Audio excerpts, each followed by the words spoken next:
Today I'm looking at a game from Strategy and Tactics number 278.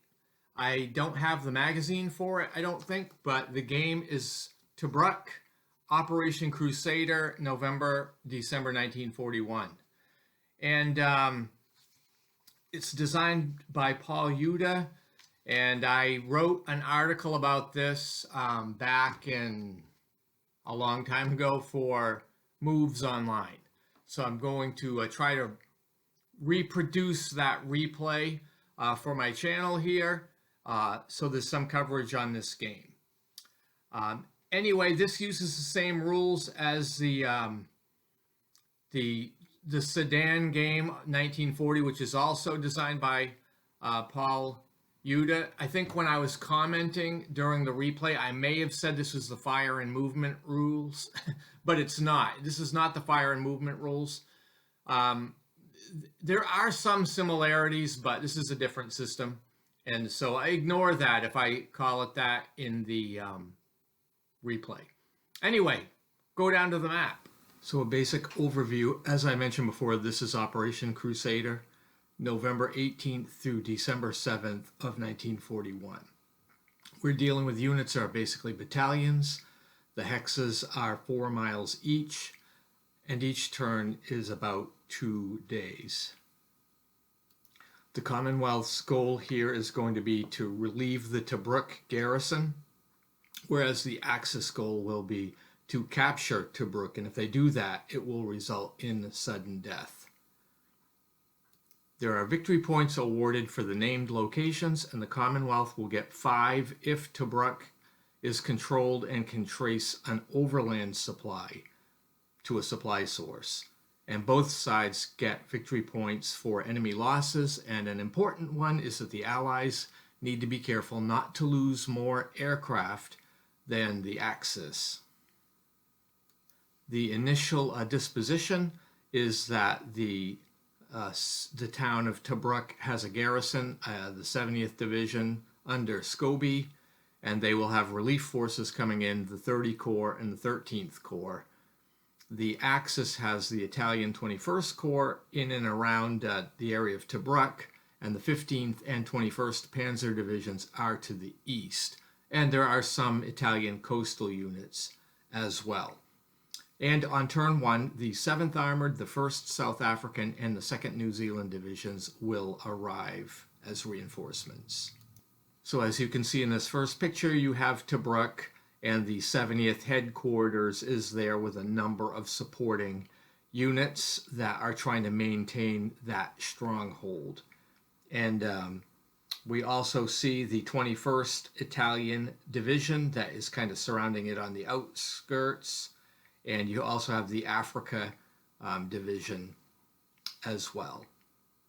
This second picture shows an overview after the setup, and you can see that there are some, the German units are deployed also in the right-hand side of the picture. These are these green units that are, this is the 21st Panzer and the 15th Panzer. So we go into turn 1. This is November 18 and 19, and this is going to show some of the opening maneuvers. The Italian 21st Corps shifts around to tighten the encirclement of Tobruk, and you can see that in this overview picture. The 30 Corps has reinforcements arriving, so the 7th Armored comes on the scene and manages to capture Gaber Sela. And then the 1st South African marches toward Bir el Gubi. Meanwhile, the 21st Panzer consolidates its forces in between Sidi Aziz and Gaber Sela. The Commonwealth 13th Corps is also active, and the 2nd New Zealand arrives, and it moves toward Sidi Omar.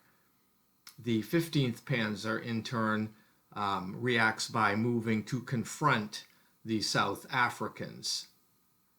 Then the Africa Corps reinforces Gambit and Sidi Rezeg. And that's pretty much what happened on turn 1.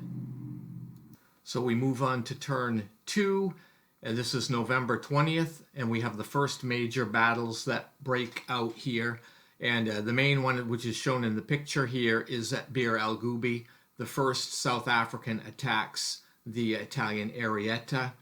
And in this case, both sides have some air support, and the Axis ends up winning the air battle. And but the South Africans still capture Bir El Gubi. And so General Brink's attack results in driving the Italian units backward. There's also some fighting this turn on the frontier, and the 4th Armored ends up defeating the 33rd Afglarung, and then the 7th Armored hits the 21st Panzer, causing heavy losses as well. Rommel attacks Tobruk from the east, so the Australians in there are pushed back despite the fortifications. And then 13th Corps goes into action, and the New Zealand troops overwhelm the 15th Savoia Regiment, and a city, Omar, falls to 13 Corps. The Tobruk garrison manages to spring up a counterattack against the Africa Division, which subsequently retreats. And that brings an end to turn 2.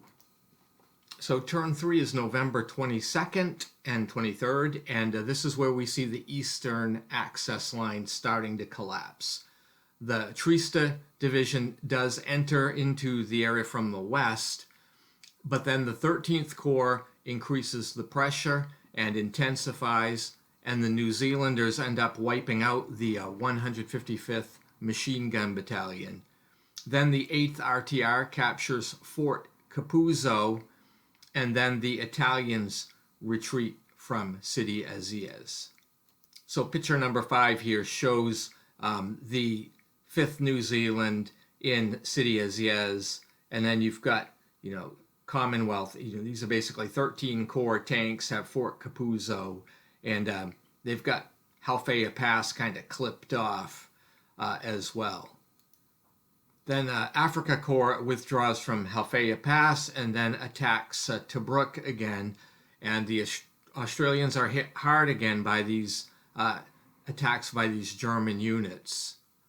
30 Corps is also into the action, and the 1st South African hits the Arietta again, and then the 7th Armored crushes the elements of the 15th Panzer. In photo number 6, you see the fighting around Bir El Gubi, where the 1st South Africans are taking care of business with, the Italian Arietta Division. There's lots of air support involved here. You see those CR-42s. You've got some German fighters, and you've got close support from the Allies, but also some artillery in there. Photo 7 showing the 7th Armored Division, and there's a lot of support here from this division that's on the flank of the South Africans, and they are engaged with the 15th Panzer. Those are the green, the lighter green units there. We go to turn 4. This is November 24th of 1941, and the coastline is starting to crumble for the Axis. The 13th Corps starts on the move, and the 4th Indian ends up capturing positions along the Via Balbia, and then the New Zealanders eliminate the Bologna detachment and isolates the Italians near Bardia. Then the 15th Panzer counterattacks, but fails because basically I rolled snake eyes on the dice, and the attacker, the 15th Panzer, ends up losing a step. Then the Tobruk garrison ends up launching a counterattack of their own, and the Australians push the Africa Division back yet again. And then finally we see some more action with the 30 Corps. The 1st South African damages the Arietta, and the 7th Armored forces the 15th Panzer back toward the sea. And you see that in the picture here.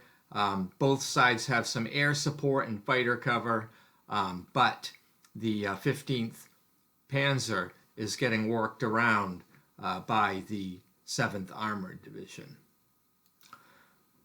Then we go to turn 9. It's November 26th now, and this is an exciting term. The Italians near Bardia and Salam are now low supply. The 15th Panzer tries to consolidate at Sidi Rezeg. Then the 30th Corps launches attacks. The 1st South African destroys what remains of the Arietta tanks, and the headquarters is overrun. And then the 7th Armored ends up defeating the 15th Panzer and captures Sidi Rezeg. You can see the tremendous amount of support in photo 9 here of what's happening here, particularly against the 15th Panzer as well as the Arietta at Sidi Rezeg. Then the 21st Panzer counterattacks the 7th Armored, and the British end up retreating this time. Afrika Korps launches another assault on the Tobruk fortifications and fails again.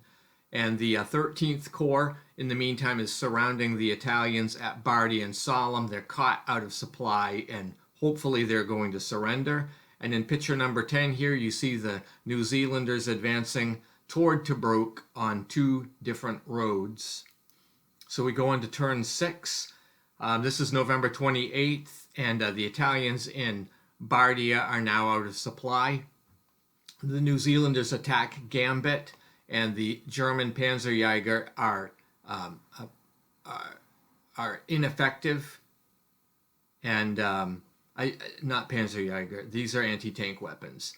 And then the Air Force for the Axis also attempts support. In photo number 11 there, you see those anti-air units. Those are 88s. Those are nasty weapons for the Commonwealth to run into. But in the end, the New Zealanders capture Gambit. So that's very positive for the Commonwealth. The Afrika Korps attacks Tobruk again. They launch an assault and fail again. So the defenses are holding up. Meanwhile, the 30th Corps is engaging with the 21st Panzer and pushing them back. The 1st South African Division destroys more Italian armor. And then finally, the 21st Panzer attempts to consolidate, but they still remain split because there's so many Commonwealth units in that area. You can see an overview in this picture, picture number 12 here. You see the Tobruk garrison is holding up very well. They are surrounded by quite a few Italian units that have a perimeter there, as well as some German units. But the key now for the Commonwealth, they need to hold Tobruk, but they also need to open up a road for supply to the east. We go to turn 7. It's November 30th. And the air battle is really taking a toll. Both sides are having a lot of attrition. Finally, the Italians in Bardia surrender to the Commonwealth. That was not surprising. Then 30 Corps continues their attack. The 1st South African eliminates an isolated 15th Panzer infantry unit. Then the 7th Armored knocks out the 347 Battalion. So you see this activity here in picture number 13. Then the 21st Panzer launches a counterattack against the 1st South African, and it ends up destroying the RNC battalion. Then the 13th Corps gets back into action. The New Zealand eliminates that 28 GAF unit, which is shown in this next picture. I believe it's picture 14. And that unit's gone. And there are heavy losses inflicted on the German units that are in that rear area for them now, near Gambit. The Afrika Korps makes a breakthrough attempt, and then the Australians end up retreating, and the fortification is somewhat compromised. As you can see in this picture, you see the DAC with some 88s dropped in there through the breach in the fortified line near Tobruk. So that's not a good situation for the Commonwealth.